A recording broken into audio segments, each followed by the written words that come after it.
Tayo guys sa mga aircon kung saan nakapwisto yung condenser. Ito mga condenser yan, yung ECU dun sa loob, yung malamig. Bulok na guys, bulok na dahil ka. Palitan natin, ito yung nabili na, ito yung nabili ko. Nakaparte siya guys. Ito manipis lang, sa mga ano na rin ito, isang dekada na, 10 years na to siya guys. Tanggalin, check mo muna kung mayroong kailangan natin i-off yung power supply. Set natin sa AC alternating current.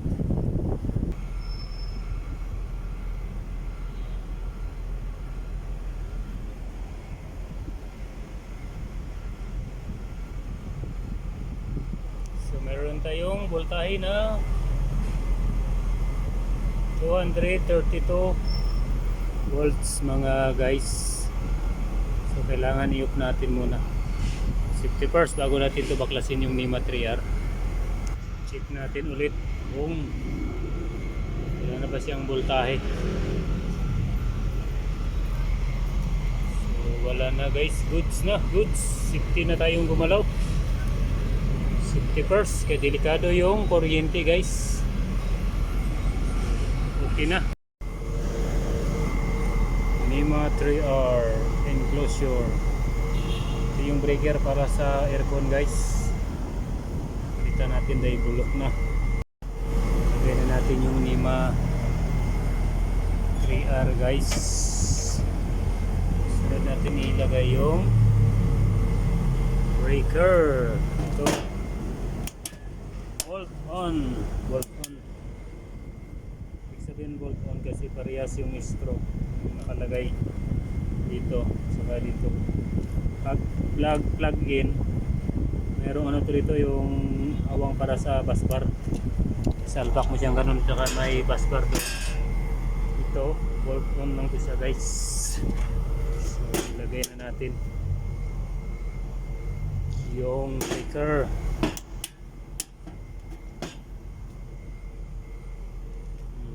Ito guys ay yung kanyang amperahe 40 guys. Ilagay natin.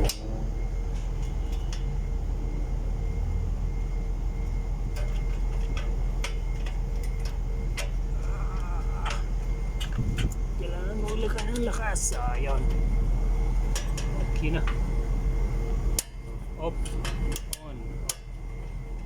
Guys, sunod natin yung wire guys.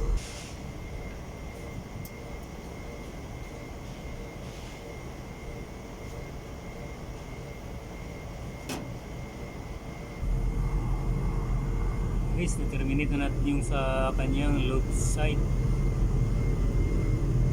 Ito naman yung light side na ilagay ko na yung isa. Ibalakap.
guys.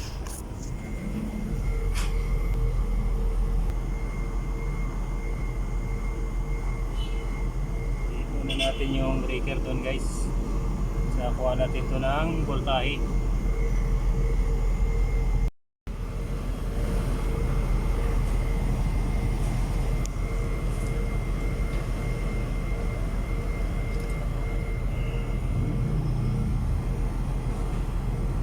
So 38 volt mga guys yung voltahe. Okay, goods na.